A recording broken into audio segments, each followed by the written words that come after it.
Hello guys, अब तक हमने मार्शल गॉड में देखा कि शू फैंग सीनियर क्यूशी और यान विंची के साथ मार्शल पीक आया होता है सीनियर बायोमिया को मिलने के लिए। और आखिरी में हमने देखा था यान विंची और शू फैंग मार्शल पीक के अंदर जाने लग जाते हैं। और आज के एपिसोड के शुरुआत में हमें दिखाया जाता है शू फैंग और जियान मार्शल पीक के किसी एक जगह में जा रहे होते, तभी दिखाया जाता है जियान शू फैंग को कहने लगती है इस जगह में फॉर्मेशन की मदद से मौसम को भी बदला जा सकता है। ये बहुत ही इम्प्रेसिव है ना यू किंग। तभी दिखाया जाता है शू फैंग इधर बहुत सारे लोगों को देख के सीनियर जियान को पूछने लग जाता है, सीनियर जियान तो बहुत सारे लोग हैं, ये क्या सीनियर बायोमिया के लिए इधर वेट कर रहे हैं। तभी शू फैंग का ये सारे बात सुन के जियान हंसने लग जाती है और कहने लग जाती है उसे तुम्हें क्या इसके बारे में कुछ भी मालूम नहीं है, वो सारे लोग मार्शल मार्किंग इमोर्टल रिलिम से आए हैं। तभी शू फैंग हैरानी से जियान को पूछने लगता है मार्शल मार्किंग इमोर्टल रिलिम क्या है। तभी जियान यूकिंग को बताने लग जाती है martial marking immortal realm martial peak के ही एक सेपरेशन जगह में है और मार्शल मार्किंग इमोर्टल रिलीम एक कम्प्लीटली दूसरी दुनिया की तरह ही है। और उधर जाके लोग मार्शल मार्किंग कलेक्ट करते हैं और उन सारे मार्शल मार्किंग को तुम मार्शल पीक के बहुत सारे स्किल के बदले एक्सचेंज कर सकते हो। अगर तुम्हारे पास बहुत सारे मार्शल मार्किंग हो जाते हैं तो तुम एक तोबू मार्शल स्किल को भी कलेक्ट कर सकते हो। तभी शू फैंग कहने लगता है क्या तोबू मार्शल स्किल। तभी जियान शू फैंग को कहने लग जाती है यू किंग तुमने सही सुना है, मगर ये सारे स्किल बहुत ही प्राइसलेस होते हैं। अभी फिलहाल ईस्टर्न सी रीजन में बहुत सारे कम लोगों के पास ही ऐसा स्किल है, क्योंकि ये जगह 6 साल बाद ही दोबारा से ओपन होता है और इसके अंदर जाने के लिए लोगों का उम्र 30 ईयर से कम होना चाहिए। और अब तक सिर्फ मुरनजू ने ही उस जगह से एक तोबू मार्शल स्किल को हासिल किया है। और अगर मैं मुरनजू के बारे में बताऊं तो ईस्टर्न सी रीजन के सारे लोग उसे ईस्टर्न सी रीजन का नंबर 1 जीनियस कहते हैं। तभी दिखाया जाता है मुरनजू का बात सुन के शू फैंग जीलिंग के बारे में याद करने लग जाता है और मन में ही सोचने लग जाता है जीलिंग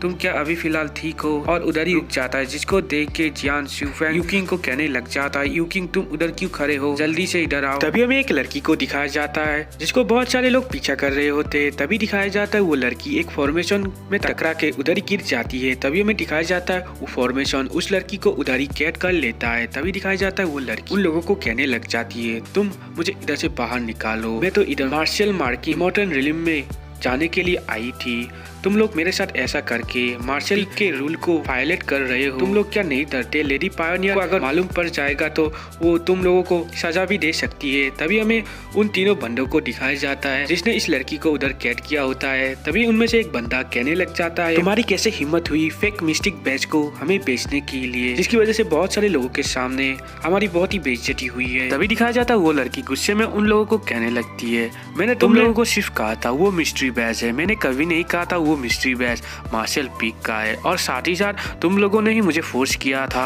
उन सारे चीजों को तुम लोगों को बेचने के लिए। अब तुम लोगों के साथ ऐसा हो गया तो मैं क्या करूं। तभी इस लड़की के बात पे वो बंदा बहुत ही गुस्से में आ जाता है और उस लड़की को मारने के लिए आगे बढ़ता है, मगर ये कुछ देख के वो लड़की चिल्लाने लग जाती है और लोगों को मदद के लिए पुकारने लग जाती है। तभी लड़की का आवाज सुन के उधर खड़े हुए बहुत सारे लोग इस तरफ देखने लग जाते हैं। तभी दिखाया जाता है वो बंदा सारे लोगों को चिल्ला के कहने लग जाता है मैं डोमिनेटिंग टाइगर फैली का यंग मास्टर हूँ ताइफैंग, और इस लड़की ने सीट करके मेरे से मनी लिया है, इसलिए तुम लोग मेरे मामले में मत आओ। तभी कोई कहने लगता है ये क्या डोमिनेटिंग टाइगर फैली का यंग मास्टर है, हम इसके साथ पंगा नहीं ले सकते। तभी दिखाया जाता है वो लड़की एक पोटली में बहुत सारे मार्शल मेडिसिन को निकाल के कहने लगती है तुम लोगों ने मुझे जो मार्शल मेडिसिन दिया था मैं तुम लोगों को लौटा रही हूँ, अब क्या ठीक है। तभी वो बंदा गुस्से से आके उस लड़की को पकड़ के कहने लग जाता है तुम्हारी वजह से मेरी बहुत ही बेइज्जती हुई और अब तुम उन सारे चीजों को लौटा क्या करना चाहती हो, मेरा तो बेइज्जती हो ही चुका है तुम्हारी वजह से। मगर वो लड़की ताइफैंग को कहने लग जाती है मुझे इधर से जाने दो। तभी हमें दिखाया जाता है आसमान से कोई बहुत ही तेजी से आके उधर लैंड करता है, जिसकी वजह से एक बहुत ही बड़ा धमाका हो जाता है उधर, जिसको देख के वो दोनों भी हैरान हो जाते हैं। तभी दिखाया जाता है कोई एक बंदा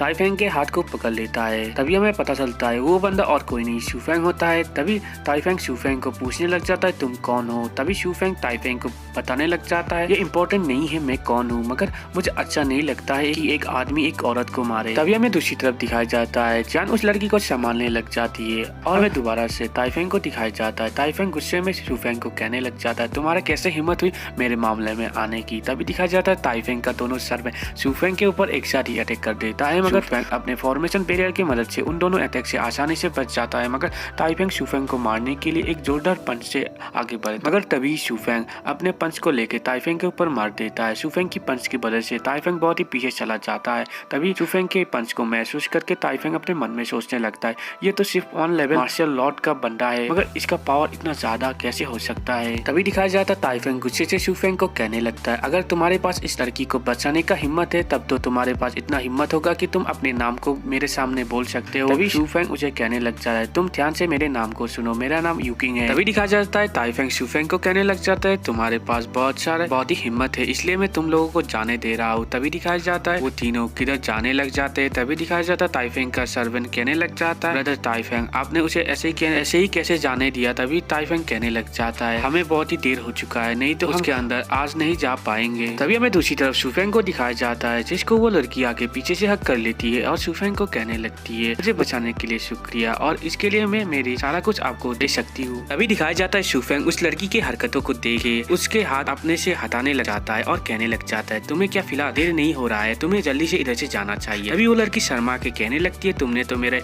हाथ को पकड़ रखा है, मैं कैसे इधर से जाऊँ। तभी दिखाया जाता है शूफेंग सिस्टर जियान को पूछने लग जाता है, हम भी आगे बढ़ते हैं। तभी दिखाया जाता है शूफेंग और सिस्टर जियान आगे बढ़ने लग जाते हैं, मगर दिखाया जाता है वो लड़की उन दोनों का पीछा करके उन दोनों के आगे आ जाते हैं और उन दोनों को उधर ही रोकने को कहते हैं और कहने लगती है, तुम लोग जिधर जा रहे हो उधर जाने के लिए एक बहुत ही बड़ा लंबा लाइन है और मेरे पास एक रास्ता है तो जिसकी वजह से तुम आसानी से उसके अंदर जा सकते हो। और बैच दिखा के कहने लगती है, जब तक तुम्हारे पास ये बैच होगा तुम आसानी से उधर आसानी से जा सकते हो। तभी इस बैच को देख के जान कहने लग जाती है, क्या तुम हमको भी वो फेक बैच बेचने वाली हो। तभी वो लड़की जान को कहने लग जाती है, क्या फेक, तुमने क्या रियल मिस्ट्री बैच को कभी भी देखा है। तभी दिखाया जाता है शूफेंग उस लड़की से उस बैच को लेके कहने लग जाता है, ठीक है मैं तुम्हारे ऊपर बिलीव करता हूँ कि ये यही मिस्ट्री बैच है, मगर मैं होप करूंगा कि इसकी वजह से मैं किसी भी मुसीबत में ना आऊँ। तभी वो लड़की हंस के कहने लगती है, तुम चिंता मत करो, इधर मैंने तुम्हें कोई ट्रिक नहीं किया है। तभी हमें थोड़ा आगे जाने के बाद एक बहुत ही बड़ा लंबा लाइन दिखाया जाता है जिधर वो तीनों बंदे होते हैं। उनमें से एक बंदा कहने लग जाता है, ब्रदर जियान देखो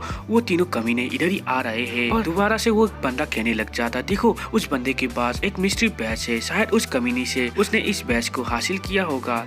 तभी दिखाया जाता है शूफेंग और सारे लोग उस जगह के एंट्रेंस की तरफ जाने लग जाते हैं, जिसको देख के वो लोग कहने लग जाते हैं, वो लोग क्या एक्चुअली में उस बैच के साथ एंट्रेंस की तरफ जाने लग जाते हैं। वो क्या नहीं जानते हैं कि वो फेक मिस्ट्री बैच है और उसकी वजह से उन लोगों का बेइज्जती भी हो सकता है। तभी हमें नेक्स्ट सीन में उस जगह के एंट्रेंस के बाहर एक बंदे को दिखाया जाता है जो बहुत ही खुश हो जाता है और कहने लग जाता है, फाइनली मेरा टर्न आ चुका है। तभी हमें दिखाया जाता है आसमान से शूफेंग उस बंदे के ऊपर आके लैंड करता है, जिसकी वजह से उस बंदे की दुनिया ही हिल जाती है। तभी दिखाया जाता है पीछे खड़े हुए सारे लोग शूफेंग को आगे देख के चिल्लाने लग जाते हैं और कहने लगते हैं, कमीने तुम आगे क्या कर रहे हो, तुम क्या लाइन में खड़े नहीं हो सकते हो, तुम जल्दी से जाओ और पीछे जाके लाइन में खड़े हो। इस तरीके से बहुत सारे लोग शूफेंग के ऊपर चिल्लाने लग जाते हैं। तभी हमें दिखाया जाता है एंट्रेंस में जो सीनियर बैठा होता है वो शूफेंग को कहने लग जाता है, अगर तुम इधर के रूल ब्रेक करना चाहते हो तो तुम ऐसा नहीं कर सकते हो और तुम जिधर से भी आए हो अगर तुम इस जगह के रूल को ब्रेक करोगे तो तुम्हें सजा मिल सकता है, तुम मुझे ब्लेम नहीं कर सकते हो तुम्हारे साथ इतना बुरा होने के लिए। तभी शूफेंग उस सीनियर को कहने लग जाता है, मेरे पास एक मिस्टिक बैच है, क्या अभी मुझे उस लाइन में वेट करना होगा। तभी वो सीनियर शूफेंग को कहने लग जाते हैं, अब तक बहुत सारे लोगों ने फेक मिस्टिक बैच इधर लाया है, शायद वो भी एक फेक होगा। तभी ये सारा कुछ देख के जेंग वेनसी शूफेंग के बारे में सोच के कहने लग जाती है, मैं ऐसे ही शूफेंग को ये सारे चीज को अकेले ही फेस करने नहीं दे सकती हूँ, शायद मुझे भी शूफेंग के पास शूफेंग को मदद करने के लिए जाना चाहिए। तभी हमें दोबारा से उस सीनियर को दिखाया जाता है जो शूफेंग को उधर से नहीं जाते हुए देख के कहने लगता है, तुम क्या इधर से नहीं जाना चाहते हो, तब तो तुम मुझे ब्लेम नहीं कर सकते हो, तुम्हारा हालत क्या होगा। अभी शूफेंग कहने लग जाता है, आप मेरे बेस को नहीं देख के कैसे कर सकते ये फेक है। तभी वो सीनियर उस शूफेंग के बेस को देखने लग जाते और हैरान हो जाते हैं उस बेस को देख के। और इधर ही हमारा आज का एपिसोड एंड होता है। वीडियो अच्छा लगा तो लाइक शेयर और कमेंट कीजिए, साथ ही साथ हमारे चैनल को सब्सक्राइब कर दीजिए आगे क्या होने वाला है उसको जानने के लिए। Thank you.